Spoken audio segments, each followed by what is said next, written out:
பிரிந்த உறவுகள் ஒன்றாக சேரலாம். ஆனா வந்து ஃபினான்ஷியலா கொஞ்சம் ஃபேமிலிக்குள்ள சச்சரவுகள் வரக்கூடிய நிலைமைகள் நடக்கலாம்.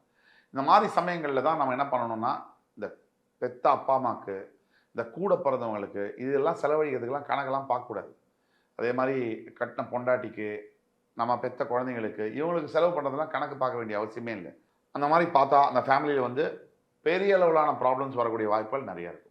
மேஷராசிய பொறுத்தவரைக்கும் எதுல கவனமா இருக்கணும்னா, பணம் கொடுக்கல், வாங்கல் இந்த விஷயங்கள்ல அதிகமான கேர்ஃபுல்னஸ் தேவை. அதே மாரி இருக்கிற வேலைய விட்டுட்டு, வேணுமென்ட்டே நான் இன்னொரு வேலைய புடிக்க போறேன் அப்படிங்கிறது இருக்கக்கூடாது. பிரச்சனை இருக்கு உங்களுக்கு உண்மையாவே அப்படின்னா, வேற ஜாப தேடலாம்.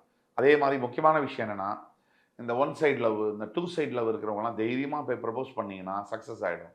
மனசுலயே வச்சுட்டு, அதாவது வாயில உள்ளேயும் முழுங்கவும் முடியாம, வெளில துப்பவும் முடியாம இருக்கக்கூடியவங்களுக்கு, இது ஒரு பெரிய ஆப்பர்ச்சுனிட்டி.